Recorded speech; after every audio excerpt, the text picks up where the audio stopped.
Hi friends, welcome to my channel. இன்றைக்கி நம்ம chilli garlic rice தான் பார்க்க போகிறோம். இந்த ரைஸ் கொஞ்சம் டிஃப்ரெண்ட்லாம் செய்யும்போது ஆனாலும் ரொம்ப டேஸ்ட்டாக இருக்கும். டேஸ்ட்டும் காரசாரமாக சூப்பராக இருக்கும்.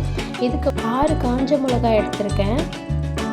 2 நிமிட்ஸ் சுத்தண்ணியில் கொஞ்சம் நேரம் ஊறட்டும். அதுக்கப்புறமா நம்ம அரைக்க ஆரம்பிச்சிடலாம். இதில் ஒரு 4 பல் பூண்டு போட்டு நான் நல்லா அரைச்சி எடுத்துக்கிறேன்.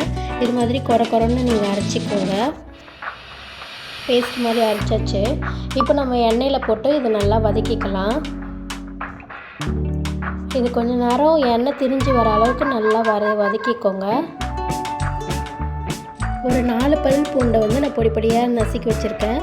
கொஞ்சமாக இஞ்சி, அப்புறமா தேவையான அளவுக்கு காஞ்ச மிளகாய், இது கூடவே பாதி வெங்காயம், இதெல்லாம் போட்டு நல்லா வதக்கி எடுத்துக்கோங்க.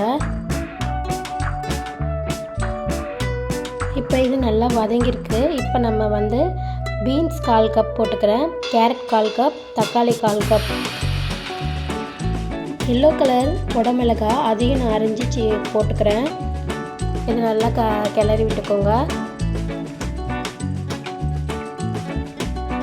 இது நல்லா கொஞ்சம் நேரம் வதங்கினதும் இப்போது நம்ம சாப்பாடை இதில் ஆட் பண்ணிக்கலாம். நான் ஒரு 2 கப் அளவுக்கு சாப்பாடு சேர்த்துருக்கேன். கொஞ்சமாக சோயா சாஸ் ஆட் பண்ணியிருக்கேன். கொஞ்சோண்டு சர்க்கரை ஆட் பண்ணியிருக்கேன். இது ரொம்ப டேஸ்ட்டாக இருக்கும். கொஞ்சம் காரம் இருக்கிறதால கொஞ்சம் சர்க்கரை ஆட் பண்ணிங்கன்னா அது ஒரு டேஸ்ட்டாக இருக்கும். அவ்வளோதான். இதெல்லாம் நல்லா மிக்ஸ் பண்ணிக்கோங்க. இது லஞ்ச் பேக் ரெசிபியாக கூட இதை எடுத்துகிட்டு போகலாம்.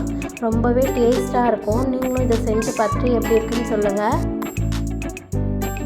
என்னோட சேனலில் இன்னும் நீ சப்ஸ்கிரைப் பண்ணாமல் இருந்தீங்கன்னா கண்டிப்பாக சப்ஸ்கிரைப் பண்ணிக்கோங்க. பக்கத்தில் இருக்க பெல் ஐக்கனையும் கிளிக் பண்ணிக்கோங்க. நெக்ஸ்ட் வீடியோவில் பார்க்கலாம். பாய்.